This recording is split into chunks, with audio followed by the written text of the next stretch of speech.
உனக்கு வேற வழி இல்ல மாயா. விதிய யாராலும் மாத்த முடியாது. நீ ஒருத்தி, ஆனா நாங்க 2 பேர். இனிமே இந்த உடம்பும் உயிரும் எங்களுக்கு மட்டும்தான் சொந்தம். வேண்டாம், என்னால முடியாது. ஒரு நெருப்பையே தாங்க முடியாது. இதுல 2 எரிமலையா? தயவு செஞ்சு என்னை விட்டுடுங்க. விட்டுடுறதா? வேட்டைக்காரன் வலையில சிக்கின மான யாருமா சும்மா விடுவா? எங்களோட இந்த விளையாட்டு இப்பதான் ஆரம்பிக்குது. ஊட்டியின் பனி மூடிய மலைகளுக்கு நடுவே ஒரு அப்பாவி பெண் ஊரையே ஆட்டி படைக்கும் 2 ஆபத்தான இளைஞர்களிடம் சிக்கிக் கொண்டால் என்ன நடக்கும்? சாதாரண காதல் கதை இல்லை இது. இது ஒரு வேர்வுல்ஃப் த்ரில்லர். கதையின் பெயர் உடைந்த நிலா, இரட்டை சூரியன்கள். ஒரு பக்கம் விதி, மறுபக்கம் ஆபத்து. மாயா தப்பிப்பாளா, இல்ல அந்த 2 ஆல்பாக்களோட காதல்ல கரைஞ்சு போவாளா? இந்த விறுவிறுப்பான கதையை முழுசா கேட்க மறக்காம ஹெட்ஃபோனை போட்டுக்கோங்க. இதே மாதிரி இன்னும் நிறைய சுவாரஸ்யமான கதைகளை கேட்க இப்பவே நம்ம பிரியங்கா ஆடியோ புக் சேனலை லைக் பண்ணுங்க, உங்க ஃப்ரெண்ட்ஸ்க்கு ஷேர் பண்ணுங்க, மறக்காம சப்ஸ்கிரைப் பண்ணி அந்த பெல் பட்டனை தட்டிடுங்க. வாங்க கதைக்குள்ள போகலாம். அத்தியாயம் 1. ஊட்டியின் மாலை நேரம் எப்போதுமே அழகுதான். ஆனால் அன்று அந்த அழகுக்குள் ஒரு ஆபத்து மறைந்திருந்தது. மணி மாலை 6 ஆகியிருந்தாலும் வானம் இருட்டி பனிமூட்டம் ரோட்டையே மறைக்கும் அளவுக்கு இறங்கிக் கொண்டிருந்தது. அந்த சிறிய பேக்கரியில் மாயா வேகமாக வேலைகளை முடித்துக் கொண்டிருந்தாள். அவளது கைகள் நடுங்கிக் கொண்டிருந்தன. அது ஊட்டியின் குளிரால் மட்டுமல்ல, அவளுக்குள் இருக்கும் ஒரு தீராத பயத்தாலும்தான். உள்ளே இருந்து பேக்கரி ஓனர் தாத்தா, மாயாமா, சீக்கிரம் கடையை பூட்டிட்டு கிளம்பு, மழை வர மாதிரி இருக்கு என்று குரல் கொடுத்தார். சரிங்க தாத்தா, இதோ கிளம்பிட்டேன் என்று சொல்லிக்கொண்டே மாயா கடையை பூட்டினாள். பிறகு தன்னுடைய தடிமனான ஷாலை எடுத்து தலை மற்றும் கழுத்தை சுற்றி போர்த்தி கொண்டாள். அவளுக்கு அந்த ஷால் வெறும் குளிர்கவசமா மட்டுமில்லை, அது அவளோட அடையாளத்தை மறைக்கிற ஒரு கேடயம். மாயா ஒரு சாதாரண பெண்ணில்லை, அவள் ஒரு ஒமேகா. ஓநாய் மனிதர்கள் வாழும் இந்த உலகத்துல ஒமேகாக்கள் ரொம்ப மென்மையானவங்க. அவங்க உடல்வாகு சண்டைக்கு ஏற்றதா இருக்காது. அதனாலேயே அவங்களை எல்லாரும் எளிதா வேட்டையாட நினைப்பாங்க. முக்கியமா அவங்க கழுத்துல இருக்கிற சென்ட் கிளாண்ட், அதாவது வாசனை சுரப்பியிலிருந்து வர்ற வாசனை மத்தவங்களை ஈர்க்கும் சக்தி கொண்டது. அதனாலதான் மாயா பலவிதமான மூலிகைகளை தன் மேல பூசிக்கிட்டு அந்த இயற்கை வாசனையை மறைச்சு ஒரு சாதாரண மனுஷியா இந்த ஊர்ல ஒழிஞ்சு வாழ்ந்துகிட்டு இருக்கா. பஸ் ஸ்டாப்பை நோக்கி அவள் நடந்தாள். சாலை வெறிச்சோடியிருந்தது. அப்போதுதான் அந்த நிசப்தத்தை கிழித்துக்கொண்டு ஒரு சத்தம் கேட்டது. தூரத்தில் ஒரு கருப்பு நிற தார் ஜீப் அசுர வேகத்தில் வந்து அந்த ரோட்டை பிரேக் போட்டு நின்றது. ஊட்டியில் அந்த ஜீப்பை பார்த்தாலே எல்லோருக்கும் தெரியும், அது கதிர் மற்றும் ஜீவா உடையது. அந்த மலைப்பிரதேசத்தையே தங்கள் கட்டுப்பாட்டில் வைத்திருக்கும் 2 ஆல்பாக்கள். ஜீப்பிலிருந்து இறங்கிய ஜீவா, டே கதிர், வண்டிய நிறுத்து, இந்த குளிருக்கு ஒரு சூடா காஃபி குடிச்சா நல்லா இருக்கும்டா என்று சொன்னான். ஜீவா முகத்தில் எப்போதும் ஒரு சின்ன சிரிப்பு இருக்கும், ஆனால் அது நம்பத்தகுந்த சிரிப்பில்லை. அவனுக்கு அடுத்தபடியாக இறங்கினான் கதிர். இவன் அமைதியானவன், ஆனால் அந்த அமைதிக்குள்ள ஒரு எரிமலை இருக்கும். இவங்க 2 பேருமே ஆல்பா ரகம், இயற்கையிலேயே பயங்கரமான பலசாலிகள். அவங்க பக்கத்துல போய் நின்னாலே அவங்க கிட்ட இருந்து வர்ற அந்த அதிகார தோரணை மத்தவங்களை தானா தலைகுனிய வைக்கும். கதிர் சுற்றிலும் பார்த்துவிட்டு, இந்த நேரத்துல எந்த கடை திறந்திருக்கும்னு தெரியல மச்சி என்று இழுத்தான். அப்போதுதான் திடீரென்று காற்று திசை மாறியது. அந்த காற்றில் ஒரு புதிய வாசனை வந்தது. அதுவரை அவர்கள் அந்த ஊரில் நுகராத ஒரு வாசனை. மல்லிகைப்பூவும் மழை நனைந்த மண்ணும் கலந்தாற்போல ஒரு போதையேற்றும் வாசனை. ஓநாய் உலகத்தில் காதலுக்கு வரைமுறையில்லை, வாசனைதான் எல்லாம். ஒரு ஆணுக்கும் பெண்ணுக்கும் வாசனை ஒத்துப்போச்சுன்னா அவங்க ஆன்மா ஒன்னா இணைய போகுதுன்னு அர்த்தம். அதைத்தான் மேட்டிங் அல்லது ஜோடி சேருதல்னு சொல்லுவாங்க. கதிர் சட்டென்று நின்றான். அவனுடைய கண்கள் விரிந்தன. ஜீவா, உனக்கும் அது கேக்குதா என்று அதிர்ச்சியுடன் கேட்டான். அதற்கு ஜீவாவும், ஆமா மச்சி, இது நம்மளோட என்று திப்பி திணறினான். 2 பேரும் ஒரே திசையில் திரும்பினார்கள். அங்கே பஸ் ஸ்டாப்பை நோக்கி தனியாக நடந்து போய்க் கொண்டிருந்தாள் மாயா. காற்று வேகமாக வீச மாயாவின் ஷால் லேசாக விலகியது. அவள் கழுத்தில் மறைத்து வைத்திருந்த அந்த வாசனை சுரப்பி காற்றுப்பட்டவுடன் அவள் பூசியிருந்த மூலிகை வாசனையையும் மீறி அவளுடைய உண்மையான ஒமேகா வாசனை காற்றோடு கலந்தது. கதிர் ஜீவா 2 பேரின் உள்ளுக்குள்ளிருந்த ஓநாயும் ஒரே நேரத்தில் விழித்துக்கொண்டு உருமியது. மேட். ஜீவா உடனே, ஏய் பொன்னே என்று அழைத்தான். அவன் குரலில் இருந்த அதிகாரம் மாயாவை அந்த இடத்திலேயே உறைய வைத்தது. இதுதான் ஆல்ஃபா வாய்ஸ். ஒரு ஆல்ஃபா தன்னுடைய குரலை உயர்த்தி கட்டளையிட்டால் அதை மீற எந்த ஒமேகாவாலும் முடியாது. மாயா மெதுவாக திரும்பினாள். அவளது கண்கள் பயத்தில் விரிந்திருந்தன. கதிர் அவளை பார்த்து கொண்டே மெதுவாக நடந்தான். அவனுடைய கருமையான கண்கள் இப்போது லேசாக தங்க நிறத்தில் மின்னத் தொடங்கின. "நீ யாரு? இவ்வளவு நாள் எங்க இருந்த?" என்று கேட்டான். அவன் கேட்ட விதம் ஒரு கேள்வி மாதிரி இல்லை. தொலைந்து போன ஒரு பொருள் மீண்டும் கிடைத்தது போன்ற ஏக்கத்தோடு இருந்தது. மாயாவுக்கு கை காலெல்லாம் உதற ஆரம்பித்தது. இவங்க சாதாரண ஆளுங்க இல்லை, இவங்க ஆல்ஃபாஸ், அதுவும் 2 பேர் என்று அவள் மனம் அலறியது. பழைய காயங்கள் அவளை பின்னோக்கி இழுத்தன. அவள் நடுங்கும் குரலில், "எனக்கு பஸ்ஸுக்கு டைம் ஆச்சு, நான் கிளம்புறேன்" என்று சொல்லிவிட்டு திரும்ப ஓட முயற்சி செய்தாள். ஆனால் ஜீவா மின்னல் வேகத்தில் வந்து அவள் வழியை மறித்து நின்றுவிட்டான். "எங்க போற? எங்கள பார்த்ததுக்கப்புறமும் எங்களால உன்னை போக விட முடியும்னு நினைக்கிறியா?" என்று கேட்டான். மாயா இப்போது 2 ஆல்ஃபாக்களுக்கும் நடுவில் சிக்கிக் கொண்டாள். கதிர் அவளுக்கு பின்னால் வந்து நின்றான். அவன் அவளுடைய கழுத்தை நோக்கி குனிந்து அந்த வாசனையை ஆழமாக உள்ளிழுத்துவிட்டு, "நீ எங்களை விட்டு போக முடியாது, ஏன்னா நீ எங்களோடது" என்று தீர்க்கமாக சொன்னான். மாயா அதிர்ச்சியில் சிலையாக நின்றாள். பொதுவாக ஒரு ஆல்ஃபாக்கு ஒரு ஜோடிதான் அமைமார்கள். ஆனால் விதி இங்கு வித்தியாசமாக விளையாடியது. 2 நண்பர்கள் ஒரே ஜோடி. மாயா அழுது கொண்டே, "இல்ல, இது நடக்காது, எனக்கு விதியில் நம்பிக்கையில்லை, தயவு செஞ்சு என்ன விட்டுடுங்க" என்று கெஞ்சினாள். அதற்கு ஜீவா சிரித்துக்கொண்டே, "நீ நம்புறியோ இல்லையோ, விதி அதோட வேலைய முடிச்சிருச்சு" என்றான்.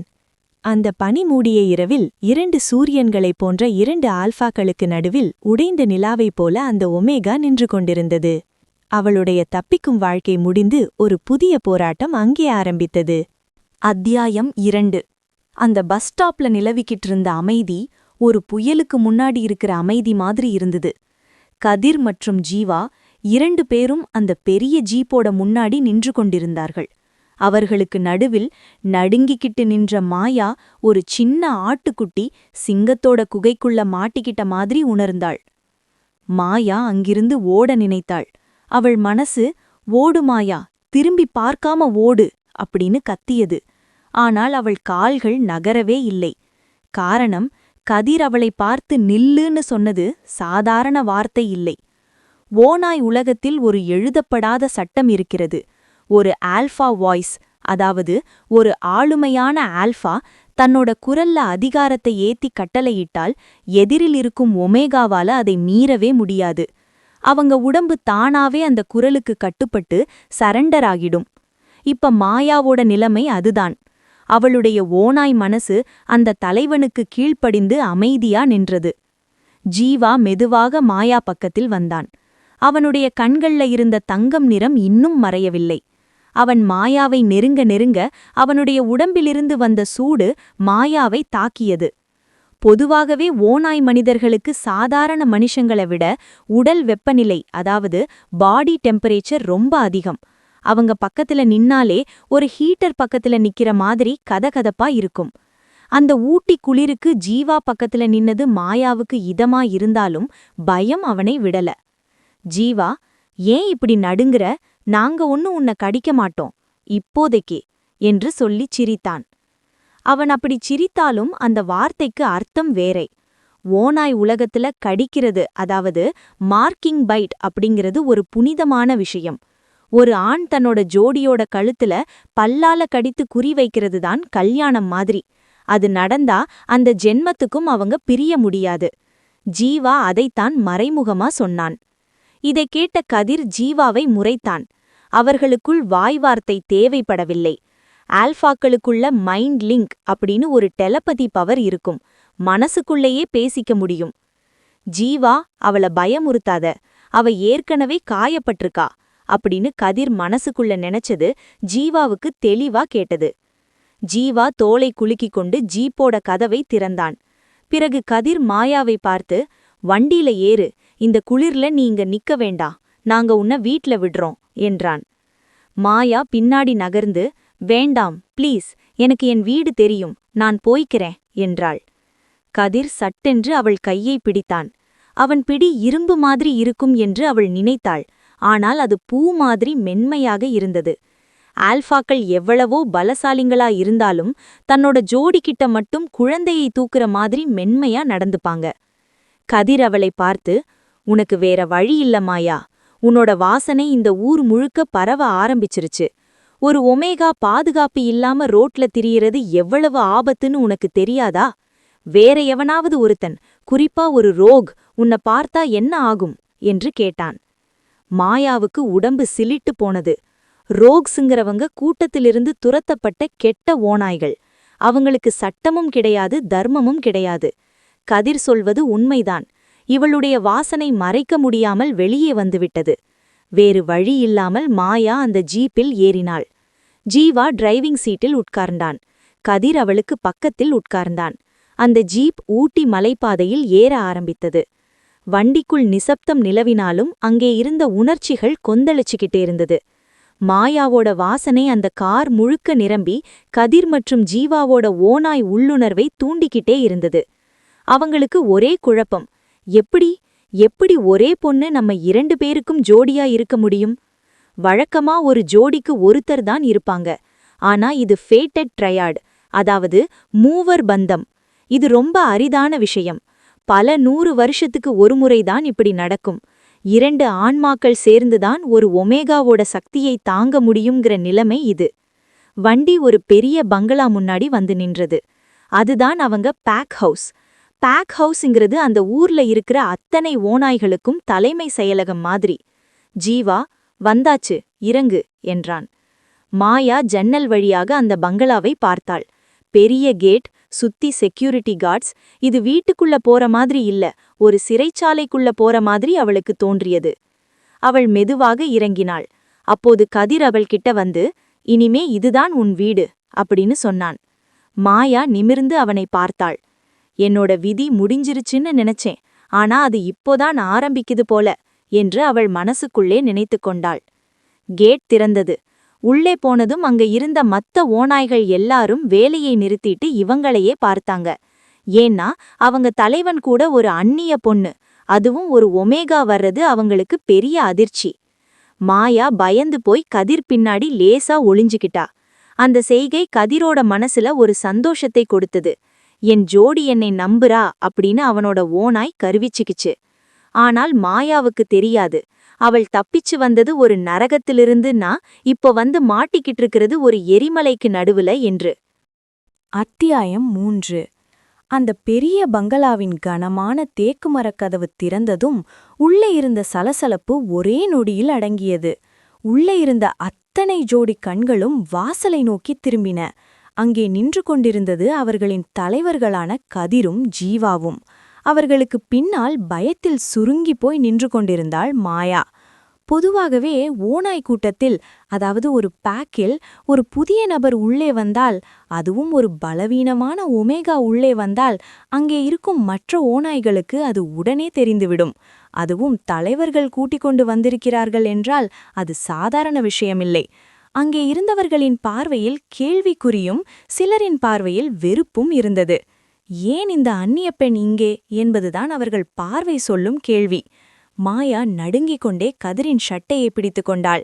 அவளுக்கு அந்த இடமே மூச்சு முட்டுவது போல் இருந்தது. 100கணக்கான ஓநாய்களின் வாசனை அவளைச் சுற்றி வளைத்தது. அப்போது ஜீவா முன்னால் வந்தான். அவனுடைய முகம் எப்போதும் போல் சிரித்தபடி இருந்தாலும் அவனுடைய கண்கள் கூட்டத்தை எச்சரித்தன. எல்லாரும் ஏன் பேய் அரைஞ்ச மாதிரி பாக்குறீங்க? வேலைய பாருங்க என்று ஜீவா சொன்னது மெல்லிய குரலில்தான். ஆனால் அது ஒரு ஆல்பா கட்டளை. அந்த குரலை கேட்ட அடுத்த நொடி அத்தனை பேரும் தலைகுனிந்து தங்கள் வேலையை பார்க்க சென்று விட்டார்கள். ஓநாய் கூட்டத்தில் ஹைரார்கி, அதாவது அந்த தரவரிசை முறை ரொம்ப கண்டிப்பானது. ஆல்பா சொன்னா அதுதான் சட்டம், கேள்வி கேட்க இடமே இல்லை. கூட்டம் கலைந்ததும் கதிர் மாயாவின் தோளை லேசாக தட்டி கொடுத்தான். பயப்படாத, இவங்க யாரும் உன்னை நெருங்க முடியாது, நாங்க இருக்கோம்ல என்றான் கதிர். அவன் குரலில் இருந்த அந்த உறுதி மாயாவுக்கு சின்னதா ஒரு நம்பிக்கையே கொடுத்தது.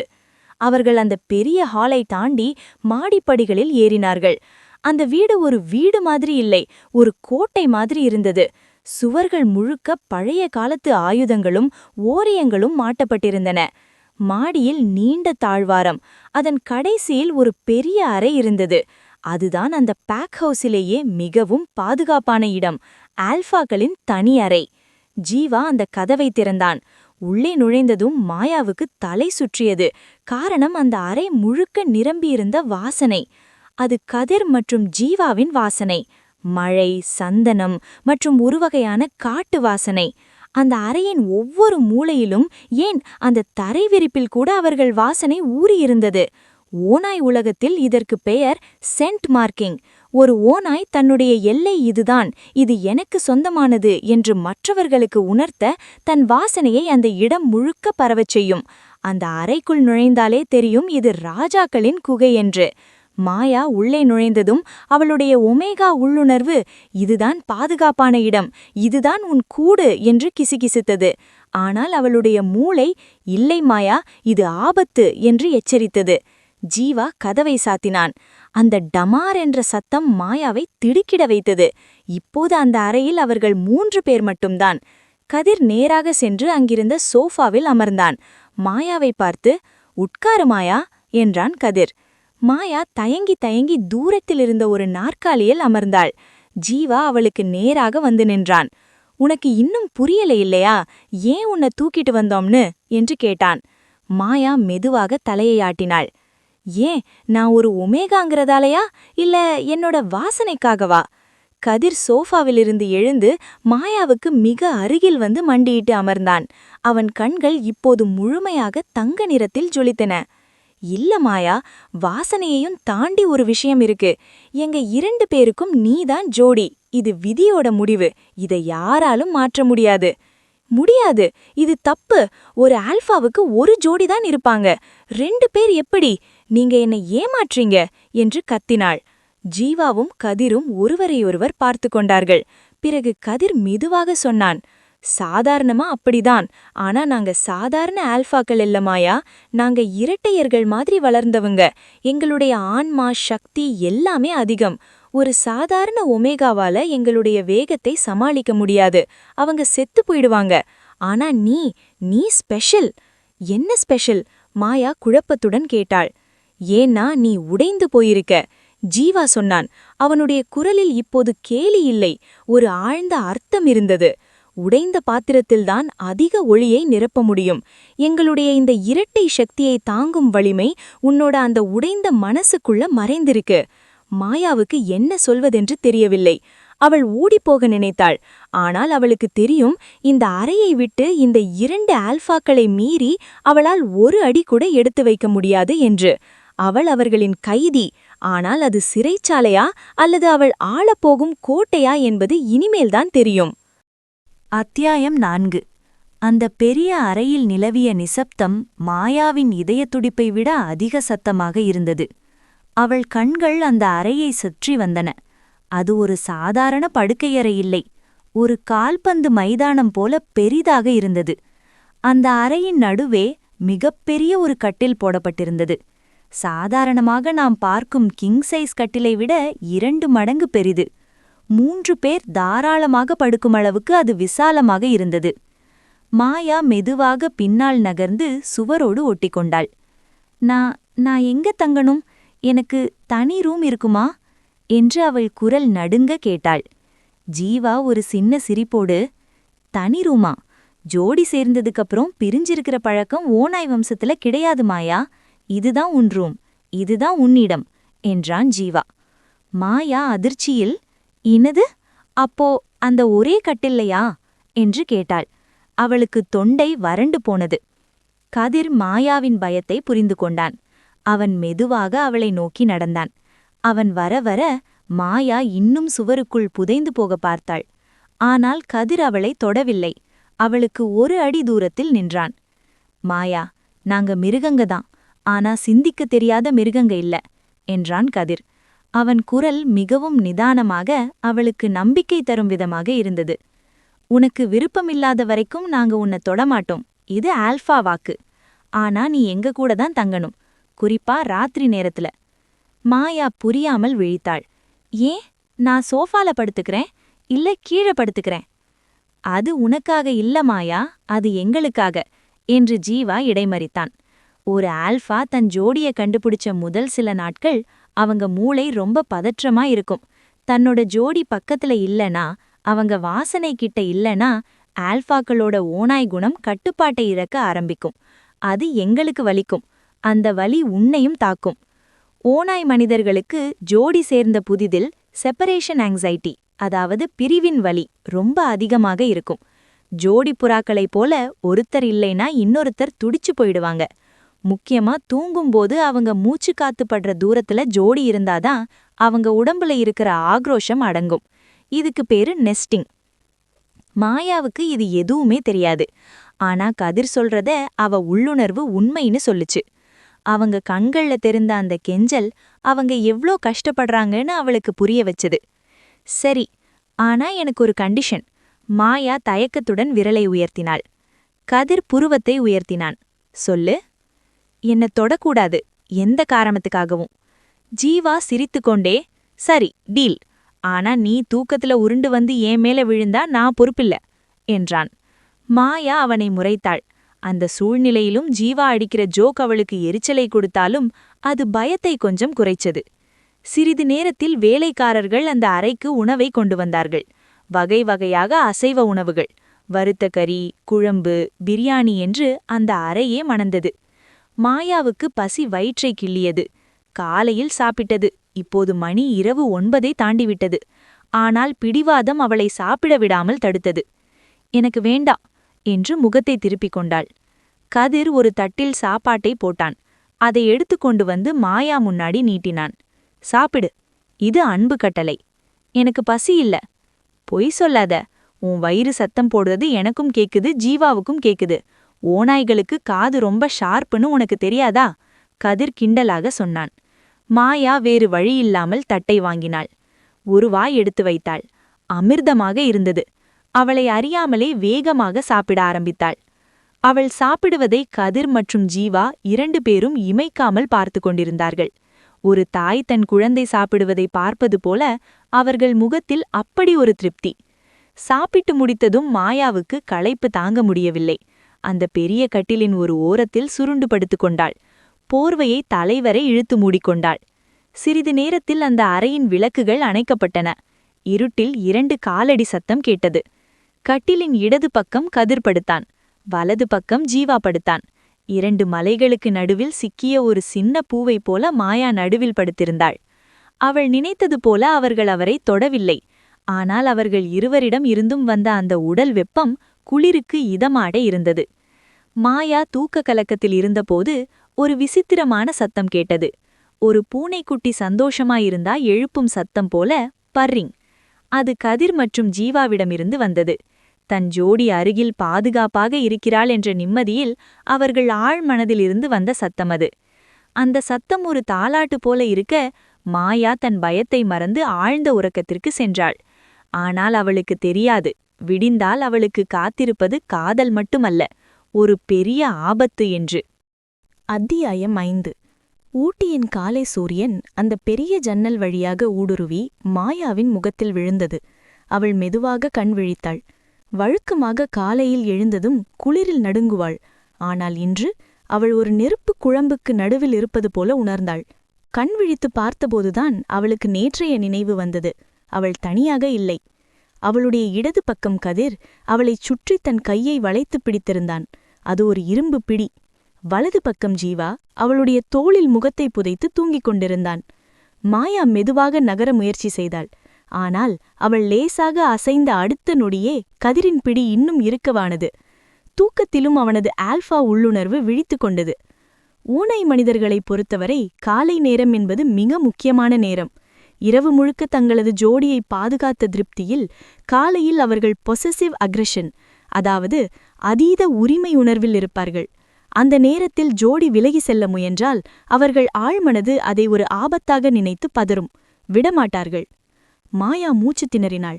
விடுங்க, எனக்கு மூச்சு முட்டுது என்று முணுமுணுத்தாள். அந்த சத்தம் கேட்டு ஜீவா கண் விழித்தான். தூக்க கலக்கத்திலும் அவன் முகத்தில் அந்த சேட்டை மாறவில்லை. அவன் தலையை தூக்கி மாயாவை பார்த்தான். காலையிலேயே ஓட பாக்குறியா? ஓநாய் குடையிலிருந்து அவ்ளோ ஈஸியா தப்பிக்க முடியாது மாயா என்று கிசுகிசுத்தான். அவன் குரல் காலையில் கரகரப்பாக இன்னும் கவர்ச்சியாக இருந்தது. மாயா அவனை முறைத்தாள். என்னை எழுந்திருக்க விடுங்க, எனக்கு பாத்ரூம் போகணும். ஜீவா சிரித்துக்கொண்டே கதிரின் தோளை தட்டினான். டே கதிர், விடுடா, பொண்ணு பயந்திர போறா. கதிர் மெதுவாக கண் விழித்தான். அவன் கண்கள் சிவந்திருந்தன. அவன் ஒரு நொடி மாயாவை பார்த்துவிட்டு மெதுவாக தன் கையை எடுத்தான். அந்த ஒரு வினாடி சுதந்திரத்தை பயன்படுத்திக் கொண்டு மாயா கட்டிலை விட்டு துள்ளிக் குதித்து பாத்ரூமுக்குள் ஓடினாள். கதவை சாத்தி தாளிட்ட பிறகுதான் அவளுக்கு உயிரே வந்தது. கண்ணாடி முன் நின்ற அவள் தன்னையே உற்று பார்த்தாள். அவள் முகத்தில் ஒரு மாற்றம் தெரிந்தது. முக்கியமாக அவள் உடலில் இப்போது அவளுடைய பழைய மல்லிகை வாசனை மட்டுமில்லை, அதோடு கதிர் மற்றும் ஜீவாவின் சந்தன வாசனையும் காட்டு வாசனையும் கலந்திருந்தது. இதற்கு பெயர்தான் சென்ட் மிக்சிங். ஜோடிகள் ஒரே படுக்கையில் உறங்கும்போது அவர்களுடைய வாசனை ஒன்றோடு ஒன்று கலந்துவிடும். இனிமேல் மாயா வெளியே சென்றால் அவளை பார்க்கும் யாருக்கும் தெரியும், இவள் இந்த 2 ஆல்பாக்களுக்கு சொந்தமானவள் என்று. இது ஒரு வகையான கண்ணுக்கு தெரியாத தாளி மாதிரி. மாயா முகத்தை கழுவிக்கொண்டு வெளியே வந்தாள். கதிரும் ஜீவாவும் தயாராகி கீழே ஹாலில் நின்று பேசிக் கொண்டிருந்தார்கள். அவள் படியில் இறங்கி வரும்போது அங்கே ஒரு பதற்றம் நிலவியது. கதிரின் முகம் இறுகிப் போயிருந்தது. ஜீவாவின் முகத்திலிருந்த சிரிப்பு மாயமாகியிருந்தது. வாசலில் ஒருவன் மூச்சு வாங்க ஓடி வந்து நின்றான். அவன் பெயர் சிவா, அந்த பேக்கின் முக்கியமான பீட்டா. ஆல்ஃபா, அவன் வந்துட்டான் என்றான் சிவா. அவன் குரலில் பயமிருந்தது. கதிர் பற்களை நரநரவென கடித்தான். எல்லைக்குள்ள வர அவனுக்கு எவ்வளவு தைரியம்? மாயாவுக்கு ஒன்றும் புரியவில்லை. யாரை என்னாச்சு என்று மெதுவாக கேட்டாள். ஜீவா அவளை திரும்பி பார்த்தான். அவன் கண்களில் இப்போது காதல் இல்லை, குலைவெறி இருந்தது. நீ மேல போ மாயா, நாங்க கூப்பிடுற வரைக்கும் கீழே வராத என்றான். ஆனால் அதற்குள் அந்த பெரிய கதவு பலத்த சத்தத்துடன் திறந்தது. வெளியே இருந்து ஒருவன் உள்ளே நுழைந்தான். அவன் உருவம் கதிர் மற்றும் ஜீவாவை விட பெரியதாக இருந்தது. அவன் முகத்தில் ஒரு பெரிய தழும்பு, கண்கள் நரி போல தந்திரமாய் மின்னின. அவன் பெயர் நாகா, காட்டில் சட்டவிரோதமாக திரியும் ரோக்ஸ் கூட்டத்தின் தலைவன். பல வருடங்களாக கதிர் மற்றும் ஜீவாவின் பரம எதிரி. நாகா உள்ளே நுழைந்ததும் அவன் கண்கள் நேராக படியில் நின்ற மாயாவின் மீது பதிந்தன. அவன் மூக்கு விடைத்தது. அவன் ஒரு ஆழ்ந்த மூச்சை இழுத்து விட்டான். ஆஹா, என்ன ஒரு வாசனை! நாகா நக்கலாக சிரித்தான். ஊருக்குள்ள ஒரு அபூர்வமான ஒமேகா வந்திருக்கான்னு கேள்விப்பட்டேன், ஆனா அவ இவ்ளோ அழகா இருப்பான்னு நினைக்கல. கதிர் ஒரு உருமலோடு முன்னால் பாய்ந்தான். நாகா, என் வீட்டுக்குள்ள வந்து என் ஜோடிய பத்தி பேசுற அளவுக்கு உனக்கு திமிராயிடுச்சா? நாகா சிரித்தான். உன் ஜோடியா? இன்னுமில்லையே கதிர், நீ இன்னும் அவரை மார்க் பண்ணல, கழுத்து சுத்தமாயிருக்கு என்று மாயாவின் கழுத்தை சுட்டிக்காட்டினான். இதுதான் ஓநாய் உலகின் மிகப்பெரிய ஓட்டை. ஒரு ஜோடியை ஆல்ஃபா கடித்து அதன் உமிழ்நீரால் மார்க் செய்யாதவரை அந்த பெண் யாருக்கும் சொந்தமில்லை என்றுதான் அர்த்தம். மார்க் செய்யப்படாத ஒமேகாவை யார் வேண்டுமானாலும் சண்டையிட்டு தூப்பி செல்லலாம். அது ஒரு காட்டு தர்பார். நாகா ஒரு அடி முன்னால் வைத்தான். விதிப்படி மார்க் செய்யப்படாத ஒமேகா பொதுவானவள். அவளை அடைய எனக்கும் உரிமை இருக்கு. நான் சவாலுக்கு தயார். ஜெயிக்கிறவன் தூக்கிட்டு போலாம். அந்த வார்த்தை கேட்டதும் மாயா பயத்தில் உறைந்து போய்விட்டாள். அவளுக்காக, அவளை ஒரு பொருள் போல நினைத்து இவர்கள் சண்டையிடப் போகிறார்களா? ஜீவா இப்போது கதிர் அருகில் வந்து நின்றான். 2 ஆல்ஃபாக்களும் தங்கள் முழு உயரத்திற்கு நிமிர்ந்து நின்றனர். அவர்கள் உடலில் இருந்து வந்த வெப்பம் அந்த அறையையே சூடாக்கியது. நீ அவளை தொடணும்னு நினைத்தா முதல்ல எங்க 2 பேரோட பிணத்தையும் தாண்டிதான் போகணும், ஜீவா கர்ஜித்தான். இப்போது அந்த ஹால் ஒரு போர்க்களமாக மாறத் தயாரானது. ஒரு பக்கம் 2 சக்தி வாய்ந்த ஆல்ஃபாக்கள், மறுபக்கம் சூழ்ச்சி நிறைந்த ரோக் தலைவன், நடுவில் யாருக்கு சொந்தமென்று தெரியாத மாயா. அத்தியாயம் 6. அந்த பெரிய ஹால் முழுக்க ஒரு மரண அமைதி நிலவியது. காற்றல் பரவியிருந்த டென்ஷன் ஒரு தீக்குச்சி உரசினால் கூட வெடித்துவிடும் போல இருந்தது. நாகா நக்கலாக சிரித்துக்கொண்டே நின்றான். அவனை சுற்றி கதிர் மற்றும் ஜீவாவின் ஆட்கள், அதாவது பேக் மெம்பர்கள், சூழ்ந்து நின்றார்கள். ஆனால் யாரும் நாகாவை தாக்கவில்லை. காரணம் ஓநாய் உலகத்தின் சட்டம். ஓநாய் கூட்டத்தில் சேலஞ்ச், அதாவது சவால் என்று வந்துவிட்டால் அது 2 தலைவர்களுக்கிடையிலான தனிப்பட்ட விஷயம். அதில் மற்றவர்கள் தலையிடக்கூடாது. அப்படி தலையிட்டால் அது அந்த தலைவனின் கௌரவத்துக்கே இழுக்கு. நாகா அந்த சட்டத்தை வைத்துதான் தைரியமாக உள்ளே வந்திருக்கிறான். ஒரு மார்க் செய்யப்படாத ஒமேகாவை அடைய யார் வேண்டுமானாலும் சவால் விடலாம் என்பது ஒரு பழைய காட்டுமிராண்டித்தனமான விதி. ஜீவா கோபத்தில் நடுங்கினான். அவன் கைகள் முஷ்டியாக இறுகின. நாகா, இங்கிருந்து உயிரோட போகணும்னு நினைச்சா இப்பவே ஓடிடு, இல்லனா உன் உடம்புல இருக்கிற ஒவ்வொரு எலும்பையும் தனித்தனியா உடைப்பேன் என்றான். நாகா அசரவில்லை. மிரட்டல் எல்லாம் வேண்டாம் ஜீவா. சட்டம் என்ன சொல்லுதுன்னு உனக்கும் தெரியும். இவ கழுத்துல உங்க முத்திரை இல்ல.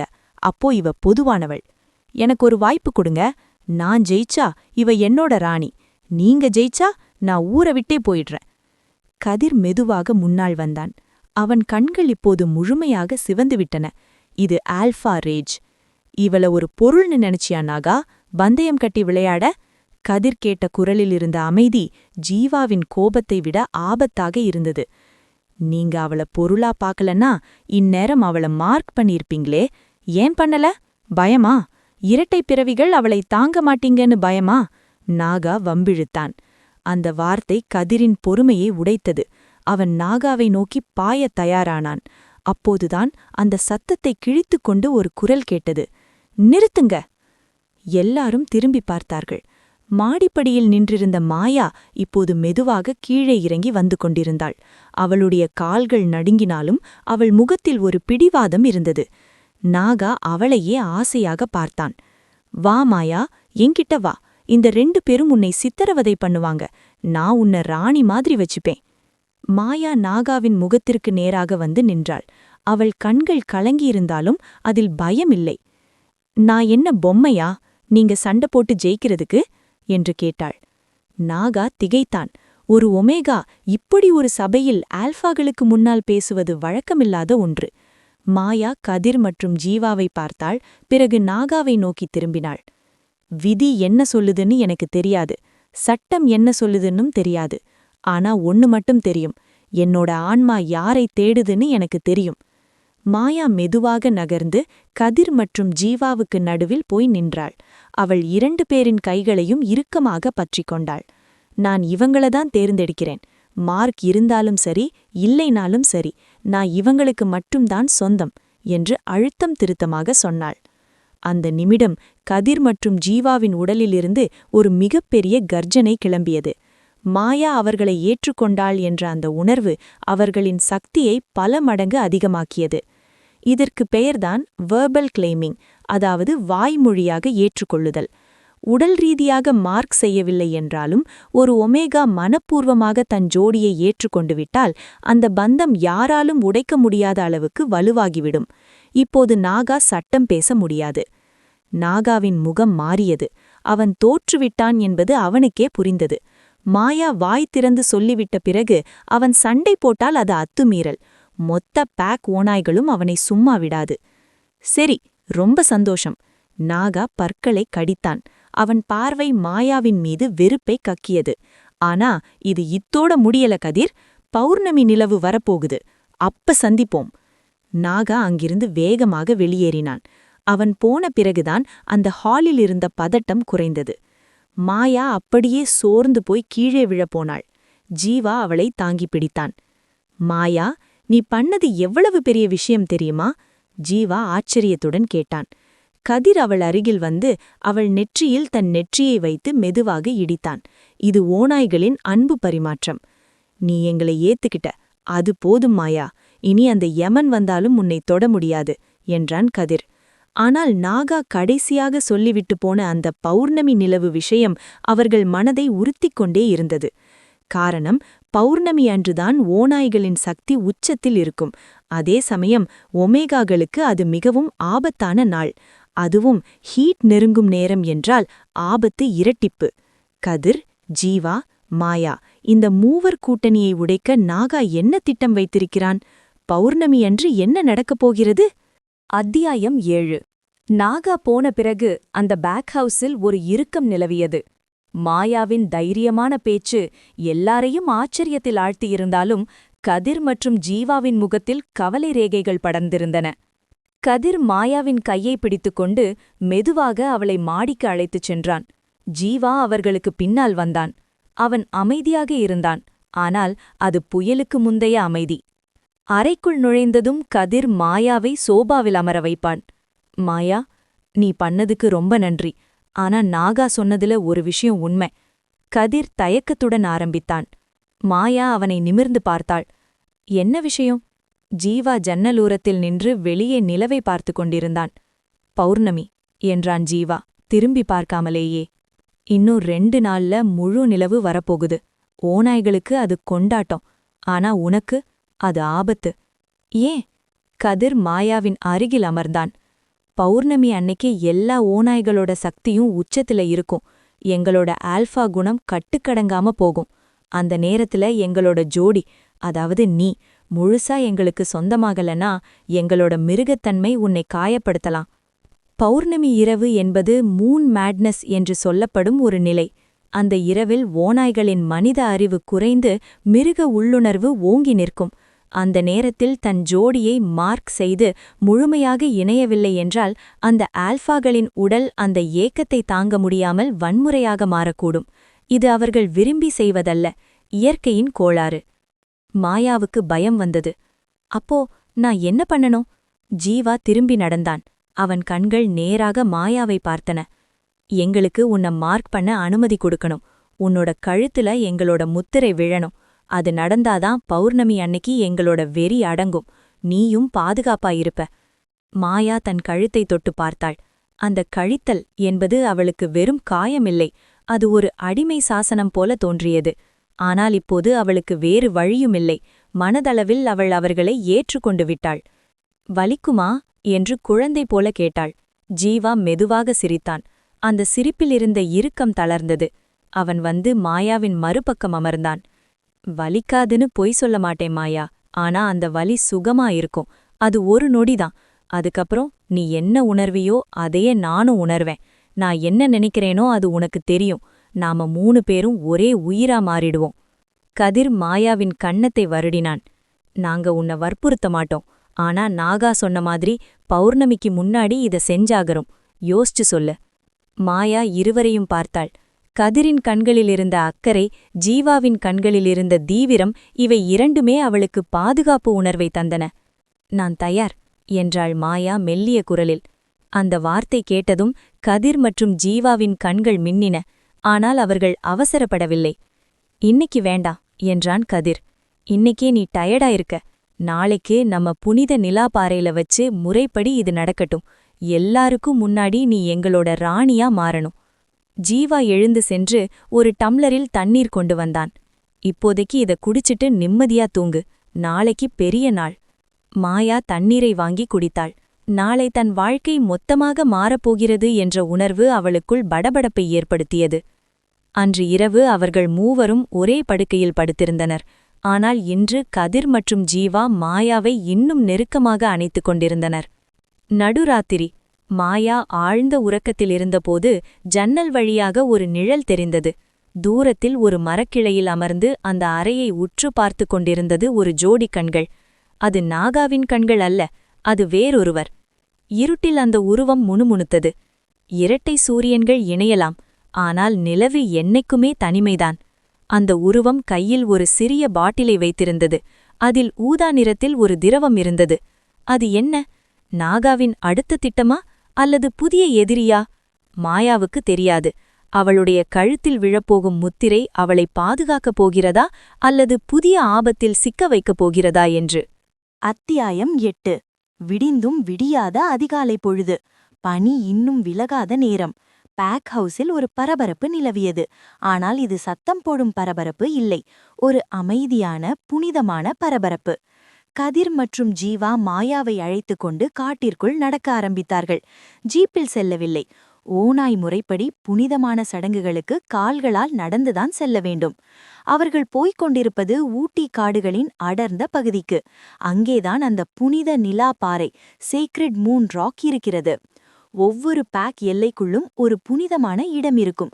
அங்கேதான் பல நூற்றாண்டுகளாக அந்த இனத்தின் திருமணங்கள், அதாவது மீட்டிங் செரமனி நடக்கும். அந்த இடத்தில் முன்னோர்களின் ஆசீர்வாதம் இருக்கும் என்பது நம்பிக்கை. அங்கே பொய் சொல்ல முடியாது, துரோகம் செய்ய முடியாது. நடக்க நடக்க மாயாவுக்கு கொஞ்சம் மூச்சு வாங்கியது. ஜீவா உடனே அவளை தூக்கிக் கொண்டான். கீழே விடுங்க, என்னால நடக்க முடியும். மாயா சினுங்கினாள். முடியும்னு தெரியும், ஆனா நிலாப்பாறைக்கு போற வரைக்கும் எங்க ராணியோட கால்ல மண் படக்கூடாதுன்னு ஒரு ஆசை. ஜீவா சிரித்துக்கொண்டே நடந்தான். கதிர் முன்னால் சென்று வழியிலிருந்த முட்செடிகளை விலக்கிவிட்டான். சிறிது நேரத்தில் அவர்கள் அந்த இடத்தை அடைந்தார்கள். அது ஒரு திறந்த வழி. நடுவில் பளிங்கு போல வெண்மையாக ஒரு பெரிய பாறை இருந்தது. அதைச் சுற்றி பழமையான மரங்கள் வேர்விட்டு அந்த இடத்தையே ஒரு குகை போல மூடியிருந்தன. மேலே இலைகளுக்கு நடுவே தெரிந்த இடைவெளி வழியாக சூரிய ஒளி அந்த பாறை மேல் விழுந்து ஜொலித்தது. அங்கே பேக் மூத்தவர்கள் மட்டும் காத்திருந்தார்கள்.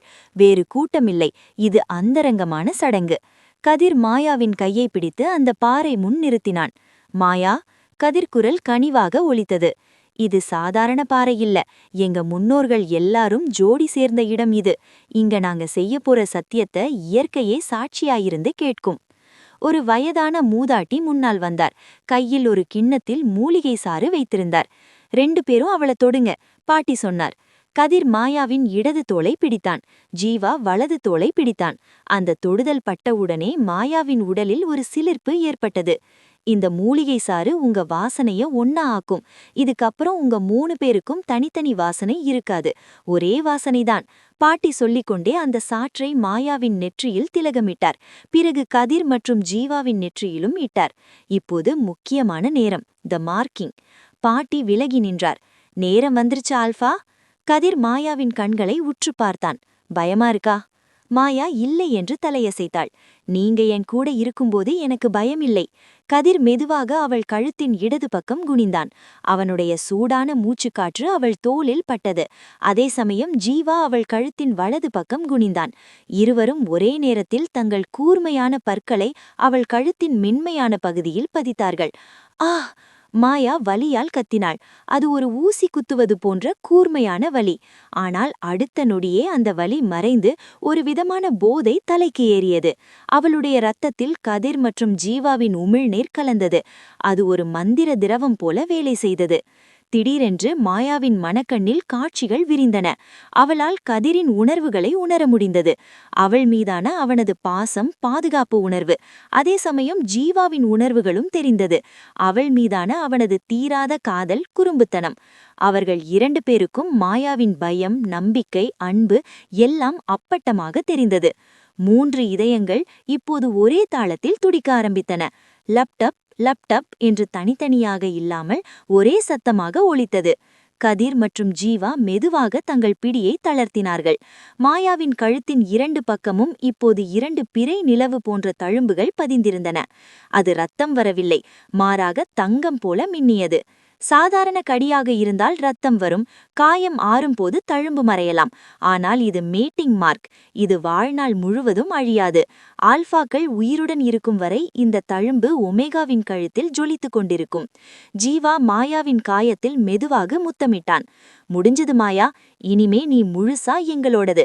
அந்த யமன் நாகா மட்டுமில்ல, கடவுள் வந்தாலும் இந்த பந்தத்தை பிரிக்க முடியாது. மாயா கண்ணீர் மலை இருவரையும் அணைத்துக் கொண்டாள். அவளுக்கு இப்போதுதான் முழுமையான பாதுகாப்பு உணர்வு கிடைத்தது. மாயா, கதிர், ஜீவா 3 இதயங்களும் இப்போது ஒன்றாக துடிக்க ஆரம்பித்தன. அந்த புனிதமான நிலாப்பாறைக்கு முன்னால் இயற்கையே சாட்சியாக அவர்கள் வாழ்க்கை ஒன்று சேர்ந்தது. இனிமேல் நம்மளை யாராலும் பிரிக்க முடியாது மாயா, ஜீவா சொன்னான்.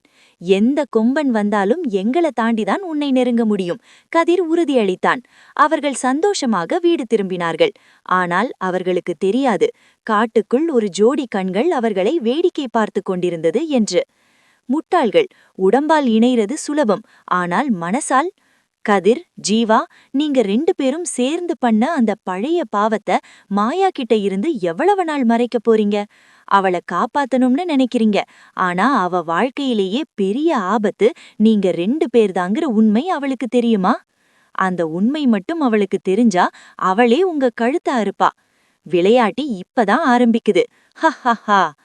அடப்பாவிகளா, இதென்ன புது ட்விஸ்ட்? கதிர், ஜீவா நல்லவங்கன்னு நினைச்சா. அவங்க ஏதோ பெரிய பாவம் பண்ணிருக்காங்களா? அதுவும் மாயாவுக்கு தெரிஞ்சா அவளை கொல்லுவாளா? யார் அந்த புது எதிரி? கதிர், ஜீவா மறைக்கிற அந்த பயங்கரமான ரகசியம் என்ன? பௌர்ணமி நிலவுல என்ன நடக்கப் போகுது? இதெல்லாம் தெரிஞ்சுக்க ஆசையா இருக்கா?